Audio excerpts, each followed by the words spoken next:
By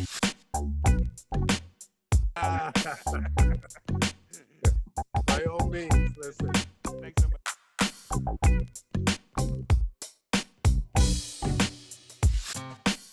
Education, but community service to the community at large, the Metro West community.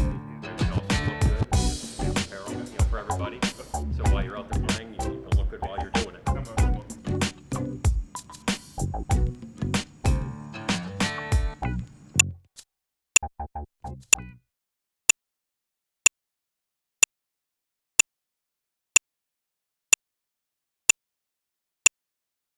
Now, your men are going to be playing off the white tees today and ladies off the silver. Again, men off the white and ladies off the silver. Those are standard men's and ladies' tee boxes today. We have a number of individuals. There are two separate long drive holes. Their holes. What's this for? Are you putting this on the internet? Change your shoes. Good morning. Who's doing the mulligans? I'm doing it all. You're doing it all. Got it all here. All right. What would you like? Let's see here. I gotta go get my wallet. The format of play today is referred to as a scramble. Well, we're going to go out there and attempt to be at +3, so that's our goal, +3, and that's not very good. So I don't think that's going to win us the tournament, but we're here for a good cause. We're dealing with injuries, we have dissension on the team, and everybody's a year older.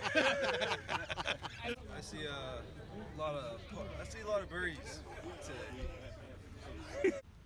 For all the kids in America, baby. You grip it. And rip it. Get back. That's still playable.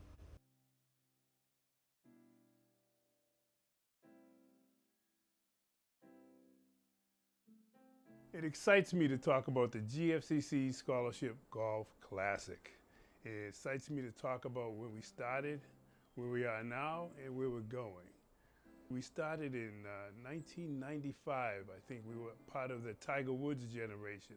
And a lot of us decided to pick up a club and go hack it somewhere and find out the results. We started at Heather Hill Country Club in Attleboro, Massachusetts. And we started with somewhere around 40 to 50 golfers, of which probably 30% had never picked up a golf club. When I think about when we started, I think about the first chairperson. Okay, we started with Rick Janey back in '95. We had Frank Alexis for a very short period, and then yours truly worked the tournament as a director for quite a few years.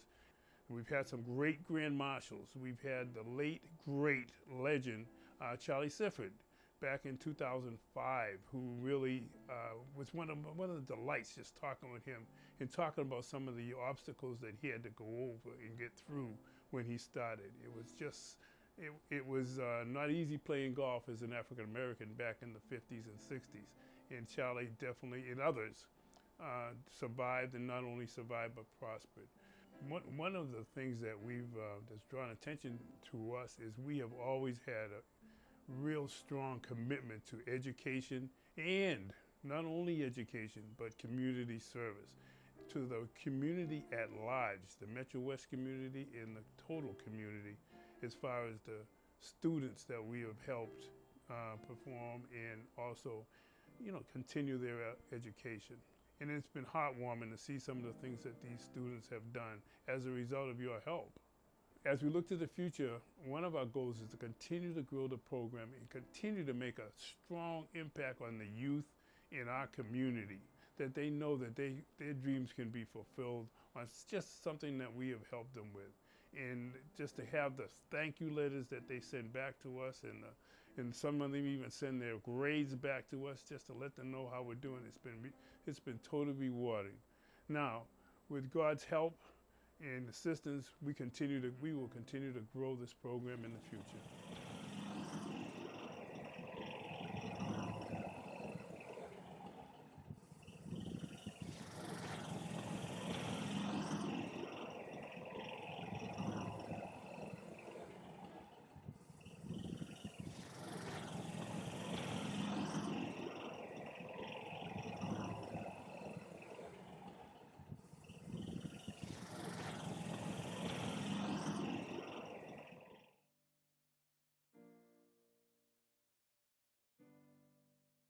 when someone's coming to me for the first time, I want to have the mindset that I am the student first before I come in with an attitude that I'm the instructor. So what I say go, and you have to listen to me.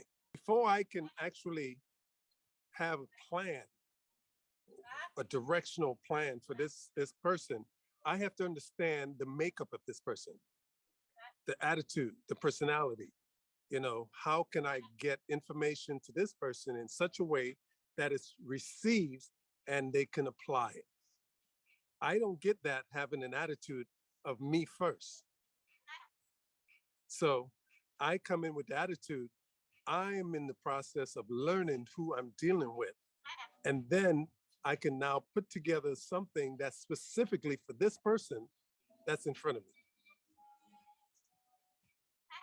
So, number one, make sure you have someone that's positive, someone that's really into who you are, and they deal with you as an individual and not a cookie cutter type of situation.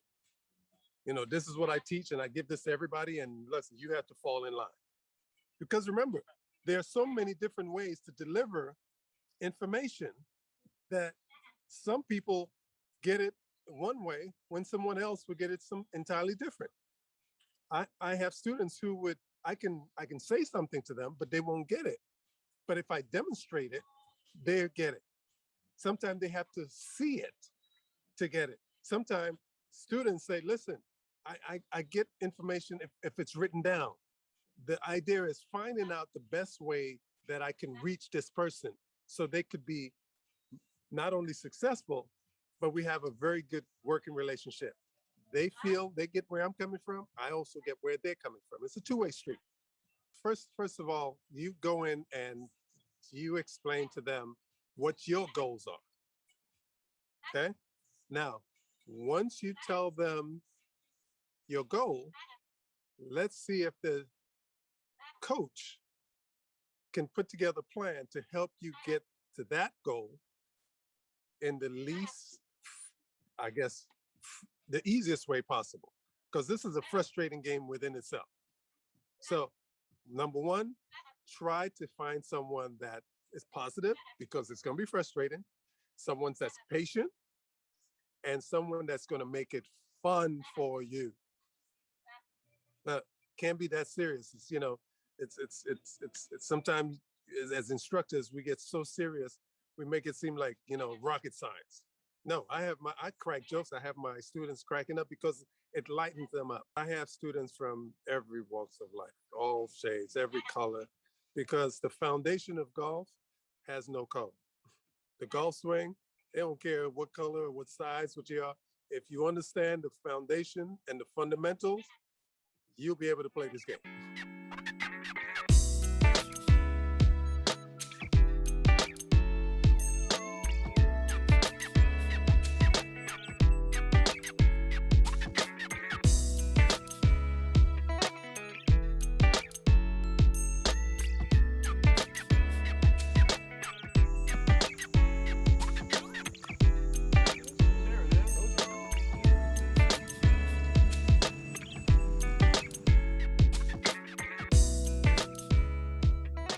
Well, you know, like no man is an island. You know, you don't have to be Ernest Hemingway to know that or write that, but he did. I mean, we're all better off when we're helping each other. We have two things we talk about around here. One is what we call FDR, and it's not Franklin Delano Roosevelt. It's called being fair, decent, and reasonable. And we, in every transaction we do and everybody we deal with, whether it's a customer, whether it's a tenant, whether it's a vendor or an employee, any situation, we want to just be as fair, as decent, and as reasonable as we can be. The other thing is that when we deal with our customers, the unwritten rule is that we want the customer to be treated the way you'd want your mother to be treated. And we find if we're if we're faithful to those values, everything else takes care of itself. It's kind of fun doing that, and I like doing what we do, and I like being active in the community, and just, you know, every day you wake up, there's something new to think about and something new to take on.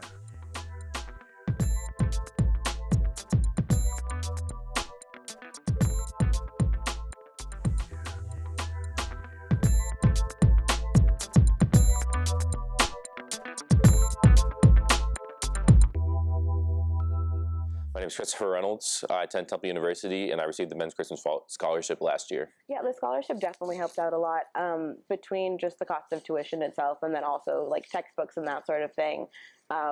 Being in school is really, really expensive, so it was great to have something to help bolster the process. So my name is Eric Reynolds. I go to school at the University of Pittsburgh, and my major is film studies / media communications with a minor in music. All right, my name is Malik Daly. I went to Bryant University in class of 2018. So a good amount of the money from Men's Christian Fellowship went to just like expenses for textbooks, because we all know that one textbook costs like $250 nowadays. So it's very, very expensive. So I use a good amount of that money for textbooks. I put some of that money towards my tuition as well. My major was finance with a minor in economics. Receiving the Men's Christmas Scholarship was a big help financially. It allowed us to, or it took some pressure off us trying to find money in order to pay for college, and it was a great help. It did help a lot, just so it eased the financial burden on my parents and also myself, because I think when you're applying for the MCF scholarship, it's really important to be as authentic as possible about your answers. And I think worrying about whether or not you've said the right thing is only going to get in the way more than anything else. And as long as you're answering in ways that feel honest to you and represent what your experience is, I think you should be fine. Yeah, so one of the things I really appreciated is getting the scholarship. Well, yeah, but also knowing where it came from.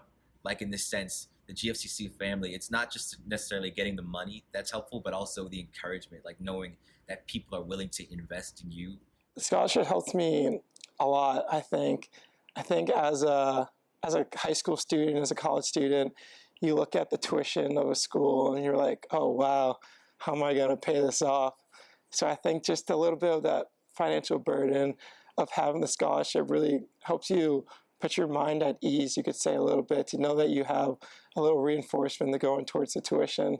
So you're not constantly thinking about how you're going to pay back the tuition while you're at school, so you can actually focus on your work at school.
This was our 25th anniversary golf tournament, and PGA Tour Superstores in Natick was a generous sponsor. And in the process of coming in and out of the store, I met the store's general manager, Tim Carlson. He's here with us now. And the question I have for you, Tim, is like, this is a big box store. Yes, it is. Where is all this going? What are the new trends and things going on in golf? There's a huge upswing in golf right now. It's the boom of 2020. You know, I call it. Okay. Because last year everyone went out and started playing golf. Who may have never seen it before in their lives. All that. So all the people who were stuck at home. Yes. This was their safe outside activity. This was their only way to keep sane, basically. For being stirred up and stir crazy inside. Yeah. And so with that, the golf industry as a whole saw a huge number, an increase in the players. It's around 6 million new golfers. No, really? 6 million. Really? New golfers are now playing golf. Wow. That's, I can't recall the last time. That's kind of hard to... That's huge. Yeah. I mean, that's a big number. Yeah. Well, that explains why we had 25 more golfers this year than we've had in prior years. So that's like a 25% increase for us. Yes. You know, it's been real. You know, it's a big demand. Yeah. You know, so it is tough to keep up with at times. Yeah. We're doing well. You know, we are keeping up with the trends. There you go. You know, being available for everybody. So it's been great. Tim, I know some people who are interested in the game, but it's kind of intimidating, and they're a little wary about what it takes to get involved. Can you reassure us or tell us what we need to be thinking about? Sure, and that's what the folks who feel that way, they're a little anxious or concerned about picking up the game and how do I even get exposed to it, that kind of thing. Again, I remind everyone that we are a one-stop shop, for everything. We do repair here, we do lessons here, we do fittings here, we do it all. So the folks that work here know golf. We actually do know golf. I'm lucky. I got 3 professionals who work here. Okay. 2 PGA professionals who are here, and they know the game, and they're great to work with. People can come in here and get a free golf lesson. If they're not too sure about it, and they want to kind of test the waters. Okay. They certainly can come on in and get set up with us. Okay. That way they get off on the right foot. 'Cause it is very easy to have bad habits in golf. It's very easy. And with all of these people coming in, is there a particular age group that's coming in? I'm curious about whether what's going on with people of color coming into the sport. Sure. What do you see? So basically, what we're noticing is, or what I'm noticing is that you either grew up, around golf, parents played, or you're at the country club, or whatever it may be, your upbringing, or you go off to school for the first time, you're off at college, your buddies are playing. Hey, I want to play this too, so then you jump in and you start playing. Or it's when you start to get out in the workforce and, my boss invited me to play an outing. I need to learn how to play golf. So then they quickly learn and get what they need to play with their bosses and so forth. Or later on in life is, I want to play with my wife, my husband, that kind of thing. People would kind of play later on. Okay. So there actually is no set time, when to learn. Okay. Because everybody can. The access is there. If you look in the right places, there is access for everyone to play the game. Back in the day when I was a local club professional here in New England, we did a lot of work with the First Tee program. We did a lot of outreach programs. Tell me about the First Tee. Tell me about the First Tee program. So the First Tee program is a wonderful organization to begin with. And it's another great way for the youth of America to have access to the game of golf. It's focused on youth. Correct. Okay. Yep. This is specifically for the junior golfers and so forth. And it's not just learning the game of golf. It's actually life skills. So it's a whole program based on etiquette and leadership skills. And there's a whole big organization behind it. And of course, as a company, we're huge advocates of that program. Okay. And I'm lucky enough to represent us on the First Tee committee. Okay. As one of the board members for the local chapter. Okay. So we do things, locally, obviously, within each of our stores to promote the game of golf. What kinds of things are you doing? So basically, when we do start a new store, so every store that we are in, or every market that we're in, our company donates, money, to the organization. We have 48 stores right now, so we have donated 48 times the first tee. Our owner is huge on giving back, and so he has done that over and over and over and over again. And it's been great. You know, the relationship we have with them, you know, it's outstanding. So look, with all these new golfers, okay, they're playing. What is it that they're buying? What is it that they're looking at? What are they? Where do you see all this going?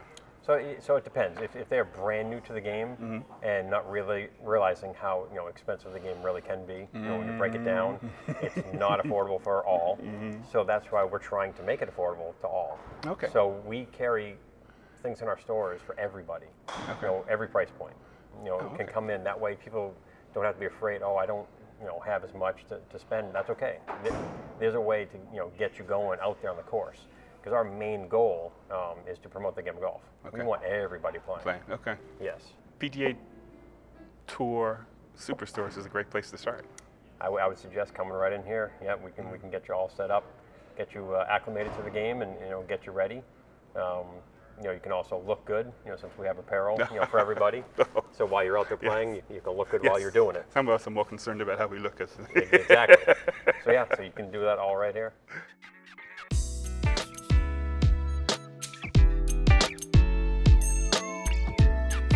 If you're going to take up the sport of golf, it's probably a good idea to think as much about a good coach as about the kind of equipment you want to use. And we have one of those very special people here. His name is Keith Roberts. We call him the Swing Doctor. A good friend of mine, his name is Walter Johnson. He and I got together, and I took him to a driving range. And I recorded him. Walter, just hang in there. Okay. Let's go to the tape. Okay. So Walt, this is your setup. Setup looks good. Look at the right arm, very straight. You established the right grip. Left hand, I can see the left hand is a little strong. It's a little dominant. Okay, and that's natural because your strong suit is left-handed, right? So look at the established position you have. You see the V, the triangle that we formed with both arms and the shoulder? It broke down. Okay, then when you take it back, stop. Look what happened to that triangle through that whole process. It broke down. So when that breaks down, that means the club is no longer consistently traveling on the same plane that you started, right?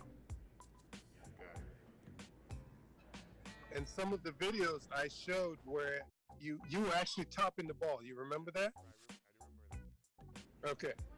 So here, look at the arms when you came back to impact. You see how you folded them? So you pulling your arms away from the point of contact, of impact, where the ball is. So that triangle is so important. When you take it back, all right, there's the shoulder turn. Now look at the bottom photo. See his triangle is still intact? Right. His right knee, which should be your left knee, is moving you towards the target. And here in this video, I'm showing you, get used to moving your lower body, your lower half. If you take the left knee and turn it towards your right knee, you would start transferring your weight onto your opposite side, would you not? And that will get your momentum going towards the target, because that's where you want the ball to go, correct? In this particular video, you see where I am? The triangle is back at the point where we started, and the club is fully extended back to the point of impact. If I was to fold my arms and pull my elbows in, I wouldn't touch the ground. I wouldn't hit the ball where it is on the ground.